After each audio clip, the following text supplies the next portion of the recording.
Hi, Julian here again. This is the April meeting. I just wanted to thank you for tuning in again. There will be links in the description for Steven's stuff. Use the comment section if you have any questions or suggestions or feedback. With that said, I'm just going to jump right into the meeting.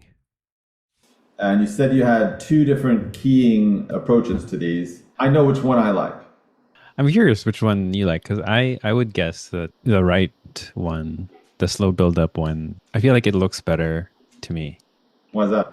It looks more organized. I think there's less harshness. I don't know if that's a way to put it either, but I also think that the left one has more character, if that makes sense. Yeah, I think that's, well, no, in one way, it's totally the opposite of my response. In another way, Oh, the reasons why are quite close. I very much prefer the one on the left. And the one on the right also does look more, it looks more overtly organized, yes. But I don't think that organization is the only quality. And I think that this one, on several levels or by several metrics, kind of performs quite a bit better. Both in terms of its feeling of like overall volume, right? That this seems rounder, this comes out of the paper more than, to me, than what this one does. And when you mention character, I would say that there's character, which I'm going to abbreviate here. hmm I associate that a lot to specificity, right? That this, to me, carries more of the hallmarks of something quite real. Even down to the way that you're kind of handling some of the values inside the shadow. I can't believe at all that it's by coincidence. But looking at a passage here where we have like clearly these kind of overlapping forms that you're indicating through the way the reflected light is kind of coming into that form, that gives to my eye a significant like kind of feeling of depth or specificity in the kind of depth that's being shown. In addition to that, there's of course like a variety of mark making, but I also think there's a richness in the kind of halftone area. Whereas the halftone area in this one really contains like basically one kind of edge. Whereas I think here we have, two, three, four kinds of like different edges that we find like through, populating that zone. And so to me, the kind of richness of diversity and application, and also the richness of the design, the shape design in this, I think it goes hand in hand with a boldness of value application. That your initial application would have been bold, to me would mean that your halftone development had more leeway, more room to also be bold. And that to me creates a more kind of rich effect, more realistic effect. Whereas this does look like a drawing that is for sure safer, more neat in its organization, but for sure I see that this has like a way higher ceiling. Does that make I think so. Going back a little bit, you mentioned that character and specificity go hand in hand. I'm still trying to unpack that a little bit. Well, I think we can understand it well in its inverse property Mm. because there's a comedian, if I recall, making fun of somebody Uh-huh. that their face was so generic when they thought of them. In their imagination, there was just a suit with a pink balloon on top of it. Now, Oh. funny way to say that there's nothing specific about this person. It's Mm. just bland unity, right? And I think that there is in drawing a kind of intersection between unity and generic or to be bland. Thus, I find that I've said character and specificity. I think we could say also diversity of value and edge type, and how that makes us feel that something is more specific. Talking and spelling. Ah, shit. Especially when you're trying to do abbreviations, I'm sure it's I was just trying to make it shorter. yeah. Specificity and character. I think also that those are like kind of the inverse values to these. Now, I'm giving unity a bit of a bad rap here. Mm, Obviously, no unity is not desirable, but I think that as an unchecked property in a drawing, it has a intersection with these qualities also. I see. So in this specific discussion, and I'm sure that diversity and unity, this dichotomy applies in different areas, but in the specific one, you're speaking about edges and Mm. stuff. Edges, but I think kind of values as well. I think that like this one, I think it's fair to say that like this one achieves a stronger impression of value. The density and intensity of the blacks seems to me more in this one, despite the fact that I could probably take a pixel out of this here or here and find that, okay, maybe there is a similar value available in each one. Hmm. I think the breadth of the dark in this creates room for a more diverse use of value around it. Whereas in this one, again, it's using almost all the same values, but I think it lacks the broad density of the dark. And I think also the careful build up of it has led to a particular kind of like shape personality or a shape type Hmm. that I think has less character to it, has less specificity to it. It's more homogenized. Maybe is a good way to say it. Right. I think in some ways if you go about it in the slow buildup of values, you kind of have to intentionally add the diversity. Mm-hmm. And then if you go the other way, you get a lot of diversity. But then, as you said, unity is also important. So you kind of have to pick and choose the places to unify. Sorry. I think it hits on something that's really, really perfect. And I want to kind of reiterate what you're saying here also. In one instance, what I see happening is in an intense value buildup, right? You have implanted in that buildup a kind of diversity, too much diversity. And then it's your job as an artist to take all that diversity and contain it within something that helps it make sense. Hmm. In a drawing like this one, you have everything that makes sense. And it's then your job as an artist to try to pull in the diversity, right, into this very, rational, very controlled space. Now, obviously, those two are going to trend towards different outcomes, right? Yeah. If you have to effort towards the diversity, inevitably you're going to have less of it because it requires an effort, right? It requires an imagination to figure out how to bring that in. Whereas if you have the diversity, it only requires that you hem it in enough so that the drawing conforms to a realistic ideal. I remember you mentioned that the left one feels more real. I thought to myself, like, that's interesting because I think it goes a bit too far. Mm. Is it kind of like the concept of being more real than real? Well, it is interesting. Yeah, I guess it kind of points out one of the maybe key experiential features of realism as you continue to learn it is that we obviously have to come to the admission that it's all unreal, of course. Hmm. Even the most organized process is a process resulting in a fabrication of reality.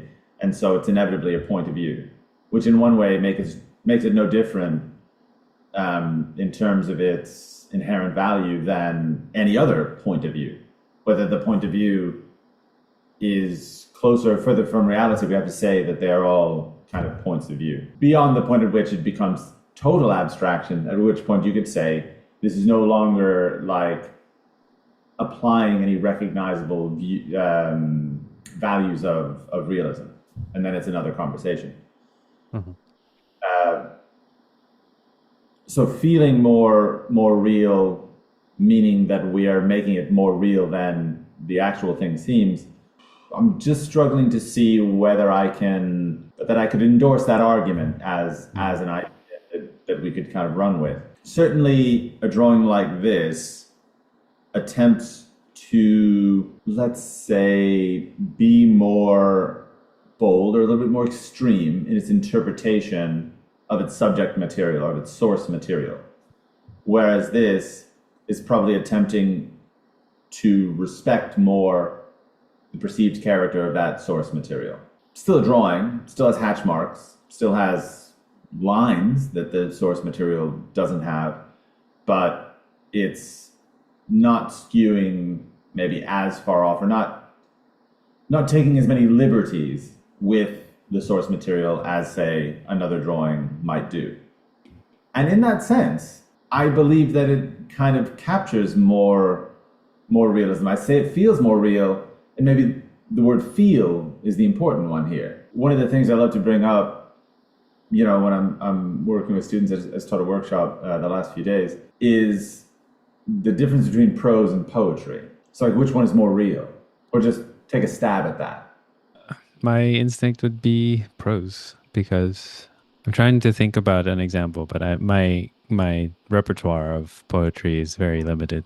Okay, it's So when okay. But you, like, think about this for a second, right? We're in an Italian farmhouse, countryside, sort of not quite a dirt floor kitchen, but it's not far off. There's a wooden table in there. Sun is shining in through the window. There's an apple on the table. And I tell you, an apple sits on a table in a rustic house. AI generated comment or caption.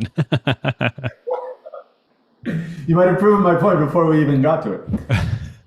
Oh, I say to you, the reddest, juiciest looking fruit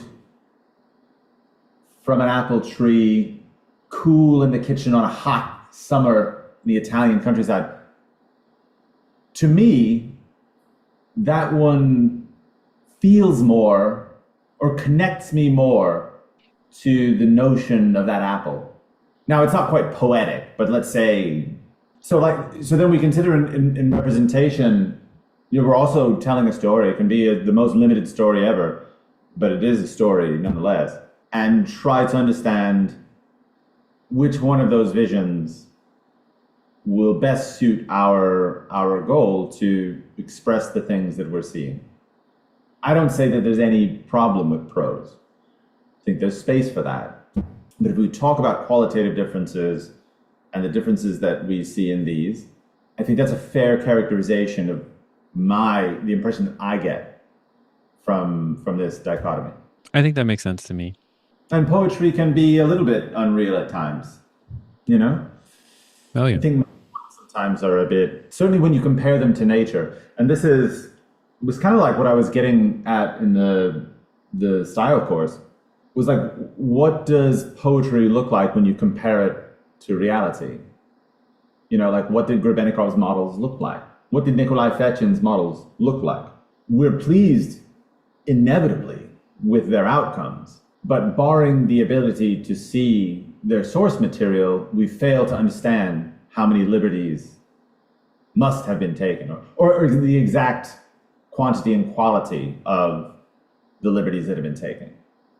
So we kind of retro-engineer that, right? We understand the style guide of Grabenikov, and we understand what his source must have been, a person. Then understanding like the degree of what's the word, like divergence from that source material they must have taken.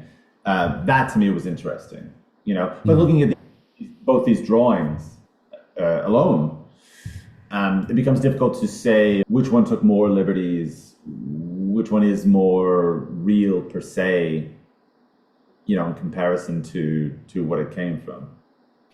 Yeah, I think it's clicking for me. I think of how Norman Rockwell, I remember seeing a book where the book shows the source material and the painting, and you can see how Rockwell will push the colors, push the expression, but you can say the mouth isn't that far open. The eyes aren't that big. I think that would be on the Unity generic side, maybe.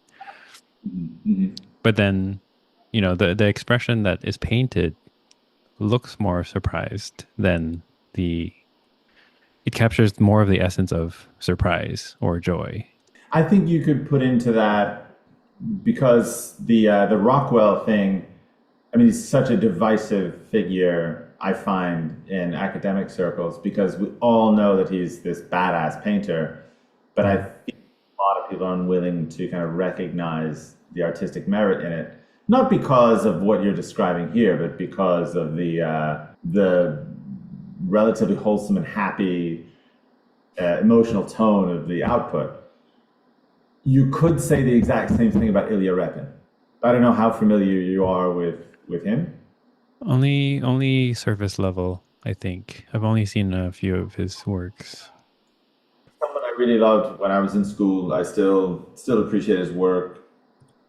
It would have to be said, upon observation of his painting of these Cossacks. There's a famous story that these Cossacks were, I guess, were they invading some part of Russia, or they were in a battle with more kind of tame Russian state soldiers or something, and they're these kind of barbarians.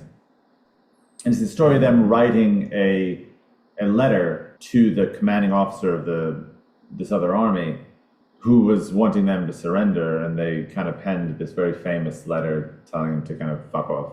But it's all them like kind of sitting around this table and all this kind of diversity of expressions in their faces, from laughter to whatever else, right? And it is that. It's that same thing. The model's mouth would have been more closed. Their eyebrows wouldn't have been as arched. Their belly wouldn't have protruded so much under their tunic. You know, like all these things were taken and likely exaggerated for the effect that that character needed to have. You know, you Hmm. could say it were underacted, but I think that it feels real to the message, which actually brings me to the this is the next big point that I'll be shoehorning into every conversation that I have. Okay. But but I've been reading this book on film theory. So everything from like what the formal expectations of films are to how different effects and qualities are contributing to that overall feeling of what they call, and I'm going to butcher the pronunciation in French, mise en scène, roughly the idea of putting you in the scene.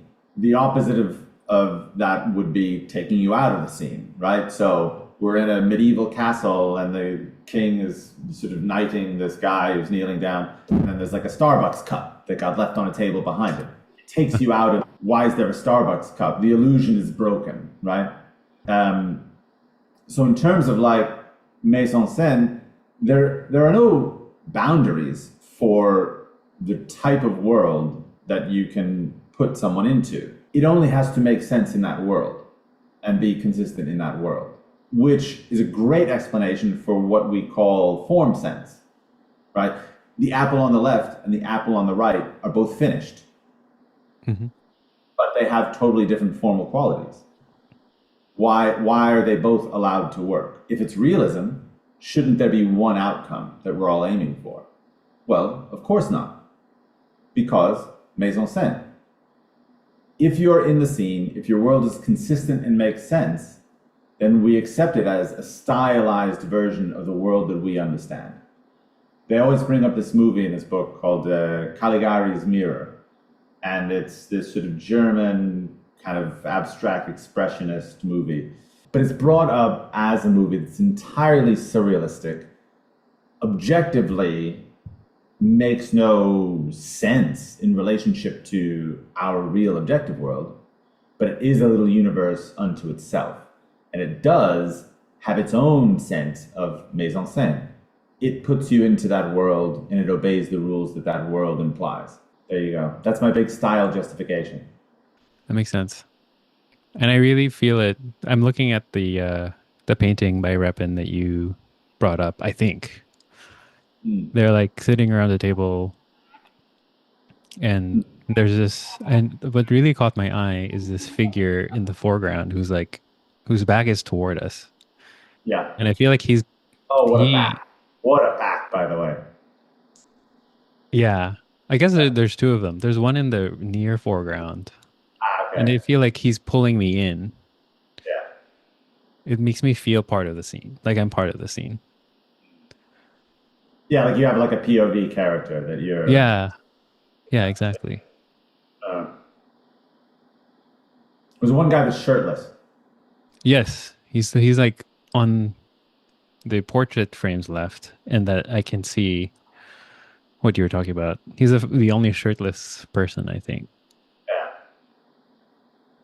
yeah. I've seen the painting in person. The figures Oh, are probably like a hair over life size.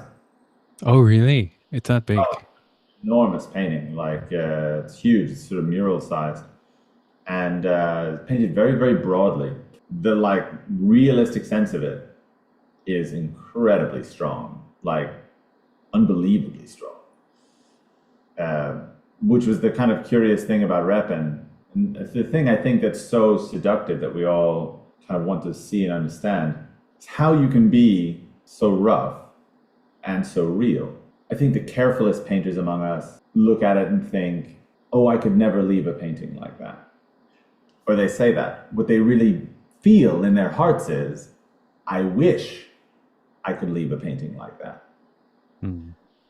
But the catch, the rub in that situation is that the refined painter can't leave their painting like it was in that stage because they're fundamentally just doing different things. Now, this is maybe something I do not have a practiced unpacking conversation for, but if I had to try to like synopsize my thoughts about it, it reminds me in drawing of something that I feel very deeply. If I find myself doing very careful rendering, my first thought these days is, are my planes and my structure good enough?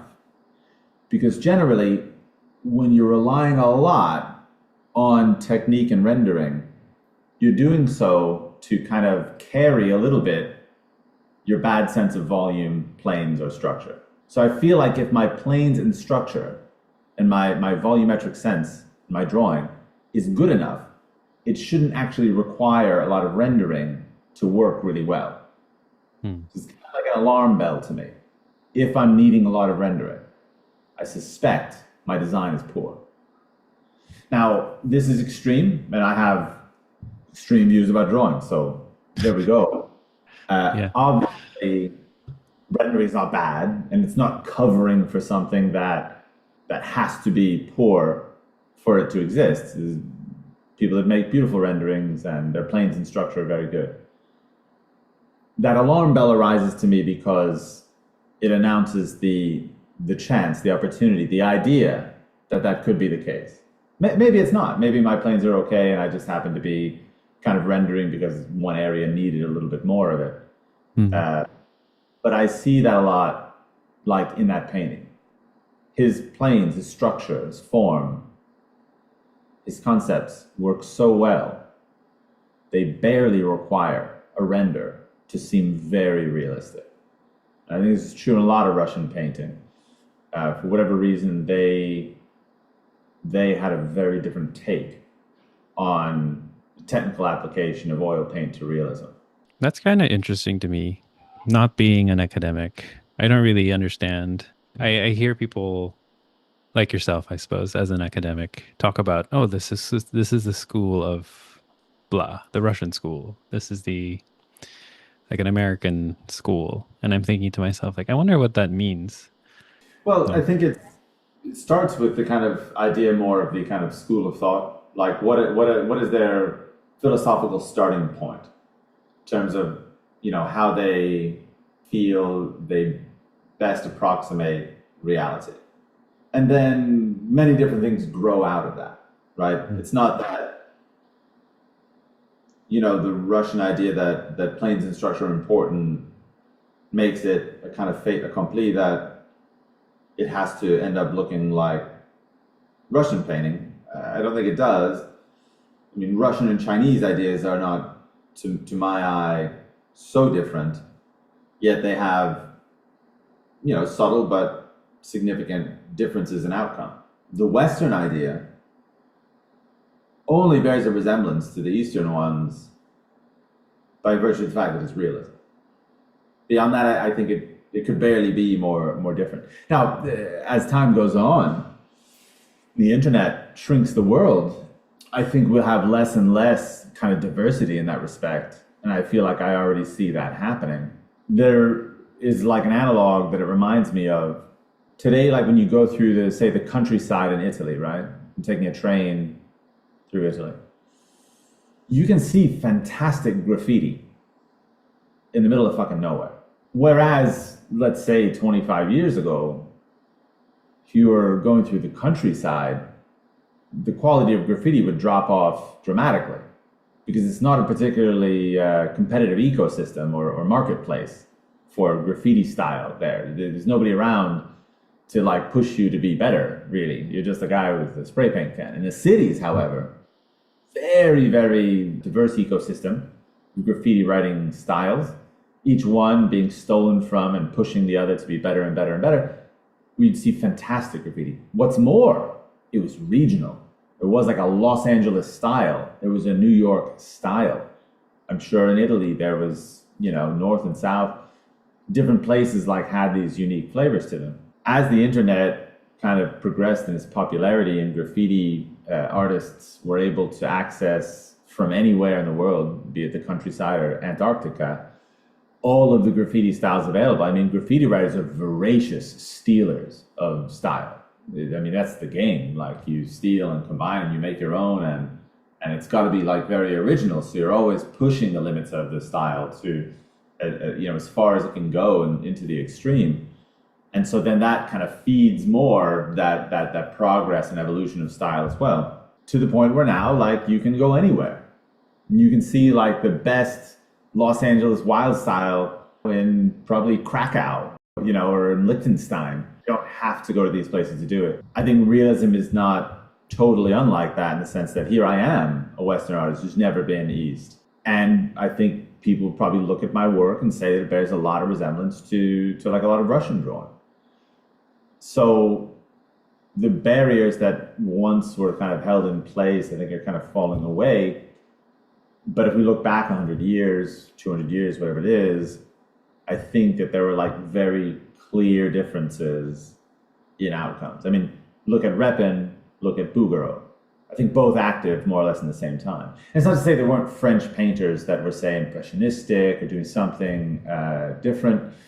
And regional styles kind of have always been a thing that also existed kind of within countries. But there was a broad difference philosophically in those. And I think it's only kind of progressed to be more in the early 20th century, mid 20th century. Again, still pre-internet, but Russian drawing was always Russian drawing, and it bore no resemblance to French drawing. I mean, none. They were just different planets. That's interesting. I'm curious to look at examples. From what I gather, you say it starts from a philosophical bent, but then how does that translate to pencil and paper? I don't even think it's like formal. I don't really even think it's about yet getting the pencil on the paper. I think it's about like kind of the role of art and what artistic expression is. I mean, famously, you have in classical music, like a lot of Western European music that's it can be dynamic, it can be bold, it can be imaginative. But then Russian classical music of like the same era was like bonkers, crazy. If you ever have the chance to like listen to Tchaikovsky versus Debussy or something, not that these names probably mean anything to you at the moment, but one's a French composer, really cool, awesome, amazing. Tchaikovsky, very Russian, and it's very sporadic and intense and erratic and expressive in very bold ways, whereas the French composer is maybe more kind of mysterious but subdued, but also bright and kind of interesting, but just the character just couldn't be more different in between the music. I think then if you look at, what is the role of the drawings that are being made, I feel like the seed of kind of Russian drawing, it is one of expression. I think that it's one that wants to grab attention and be bold and be dynamic.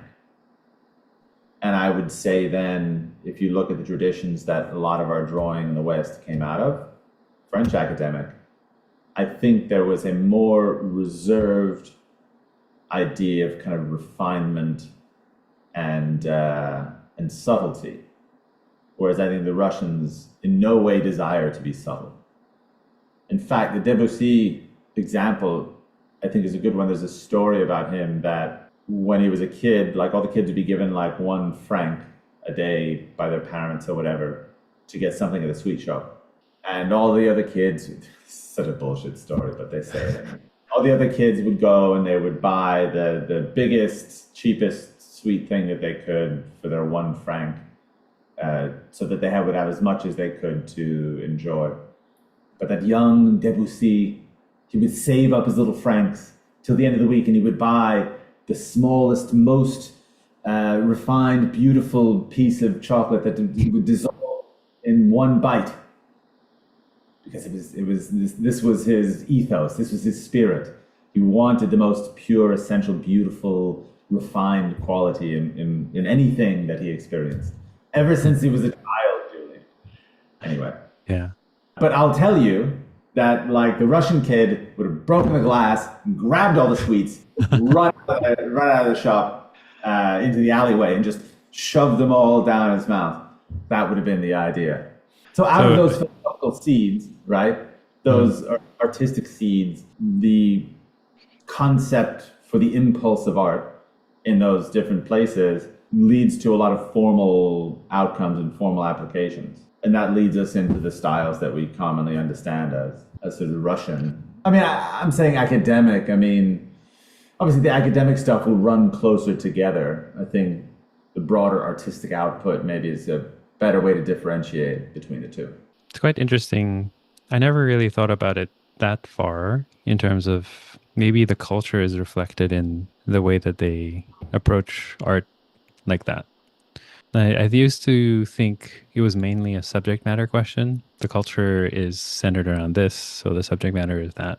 But bleeding into like how they approach form, like how rigid the figures are, or how expressive the faces are. I guess it also touches those portions, doesn't it? Yeah, there was a saying that every era gets the artwork that it deserves, which is a kind of broad catch-all, but I think that there's kind of equal merit in saying each culture gets the art that it deserves, in the sense that it is the values of a culture that determine like the values of the artwork that can emerge from it, because it emerges from the people of that culture. So you look at, you were talking about like different drawings from different cultures, and I've been talking about that a bit too. I think about, for example, the extreme refinement of, say, a drawing by Proudhon. It's a French academic. I mean, famously, like, wonderful form, clarity, and refinement, and just everything just so neatly tucked into its place. But yeah, you look at the drawings of Proudhon, obviously smooth, refined, immaculate technique. And then you would look at drawings of he's the example, that comes so easily to mind. The drawings of Repin, they're rough and scratchy, but they're like so deliberate and bold and clear, full of character. Whereas Proudhon's drawings, you'd find, are actually rather impersonal. They're not really so much about the character that is there. They're about ideal view of that human type. They are no more a person that would walk down the street and say hi to you than people in Arcadia, people in the spaces of imagined formal utopia. Whereas Repin's people are dirty and real. That's an interesting way to put it. These apples then. These are pears, actually. These are Korean pears. They're more round. They don't have that distinct pear shape, because when I went to the grocery, the pears were quite pricey. Were they $3 or $4 per pear? And same price for one of these, and these are quite large. $3 to $4 for it. Yep, it's California. When your prices, man. Don't eat pears. Jesus. Yeah, they used to be so inexpensive, fruit, but at least Bro, bananas are still 50 cents a pound. yeah. Yeah. Pear economy. You sent another drawing also. hmm Yeah, so this one we talked about the line drawing last week.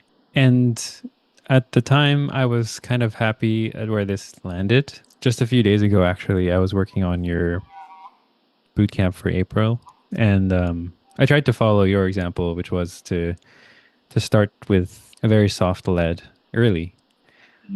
And I got some pretty. I really liked what came out of it. I'll be there for the critique, and I'll see what you think about it. But when I look at this now, I think like, man, I was too reserved with the value. I should have gone much heavier. But I think for this one, if you don't mind me asking for specific parts, I'm wondering about the the wing of the nose, how that feels to you. It to me, it kind of feels too light, Mhm. stands out a bit too much, and I think there's not enough form definition for the nose. Like you can barely see the nostril. Yeah, it's interesting that because I find that kind of what I do with nostrils nowadays is completely out of keeping with what I would have done in the past. Things that I thought worked, I've simply discovered that there is like way better ways to make that work than what I thought. Meaning that like if you kind of know, and I don't want to sort of announce this as some kind of privileged information that you can't know, but if you know like how the nose is made and the basic trend of like how to render it, you can definitely make it more real than it seems when you try to make it only real. What I want to refer to first is a couple of the very basic structures of the nose. I'm sure that we've talked about them before, so it's not going to come as like news to you. But if we think about first the shape of the wing of the nose, right? It has a plane shift at the bottom that turns inward like this, and of course is round from left to right, generally peaking somewhere around here, so that we would have an up-facing plane on one side and a more downward-facing plane on the other side, or a side away from the light, for example. Armed with this knowledge, we could consider that probably there will be a shadow edge somewhere here that if the light is sufficiently coming from above, would extend over to the other side. If not, if the light is more from the side, it would combine together with a more vertical shadow edge axis. If you know that's true and you kind of search those things out in the model that you're seeing, you're able to make a tremendous amount of form about the nostril. And simultaneously, you're able to also add a lot of reflected light, frankly, and ambient occlusion inside the shadow that can result in a very strong sense of form emerging, despite the fact that you're kind of like cheating all the rules. You're supposed to unify your shadows, you're supposed to do this, that, and the other thing, but you get more form out of it this way. In addition, there is another kind of pretty basic trend that you have just at the outer edge of the central cartilage here, the one that's kind of curling under this. You usually find that you have like a little, in lighting situations like this, like a little dark halftone or shadow that tends to be transitional on the way in like this and more hard-edged at the edge here before it allows for the form to kind of expand outward, catching some light on the top plane, the top left-hand facing plane of the wing of the nose. Doing those things together, and I mean, I've just made the most basic version of that on your drawing. Immediately it has tons of form. Arguably, it could have too much form, that you would need to tone it down a little bit, right? Mhm. Given what's around it. But these are the things that are kind of governing that, kind of making that true and quite possible. So when you know them, you're able to give them a very clear, intense sense of volume. Even if, for example, when you look at this, I think it looks rather flat. Now, I mean, we can find a middle road.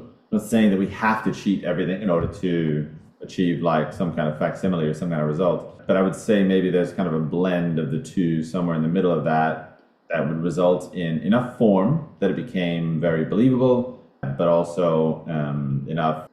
What's the word I'm looking for? Also being close enough to reality to not feel conspicuously unreal. That's interesting because I never thought to do that. In our previous discussions, had the notion that knowing the anatomy is beneficial because you can look for things that are easy to miss. But then to push it even farther, you can use a general structure that you know of for the nose in order to bring out more form when it may or may not be as obvious in the reference into your drawing. Yeah, this is a different ballgame. And this is why I also wanted to maybe mention at the end of it that it was that a synthesis in between the two is probably what's really best. I'm not like so much an advocate for like untethered expression of value and structure. I think that ultimately leads to places that also feel false, but like in a different way. So I've always felt a strong pull to giving the feeling of what's there, not just the visual appearance of what's there, but it's also important what's there. But that is a bent, that is a taste, the taste that I have. Maybe I'm too cautious. Maybe I should throw caution to the wind and be more intense, you know, be more cartoon. Nikolai Fetchin. I mean, he didn't stop himself from toying with the boundaries of reality, and we love him for it. It's why we love him. Do you have any questions lingering, Julian? Maybe a couple more things here and there about this one, but I can see we're running near the end of the time. I remember you mentioning specifically last month about this area of outside corner of the eye and how the light, the edges of the light around there. I don't know how you feel about them here.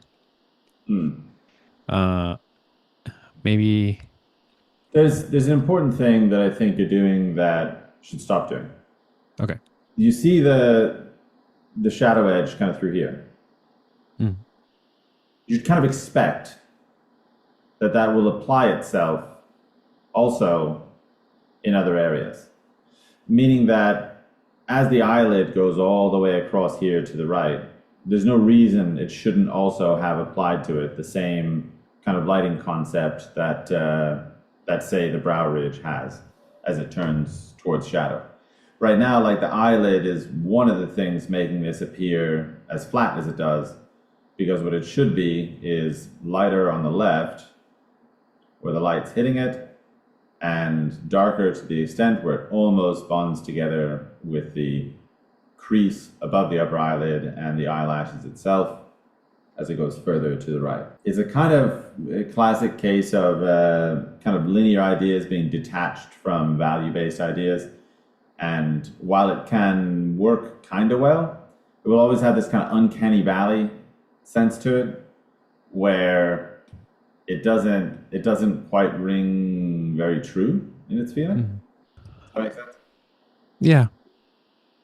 I think we've discussed it several times, but I'm very reliant on the line at this point. So it's okay, just support it with value. That makes sense. Okay. All right, but I do have to run actually. Julian, okay. It's good to see you, Stephen. Take care.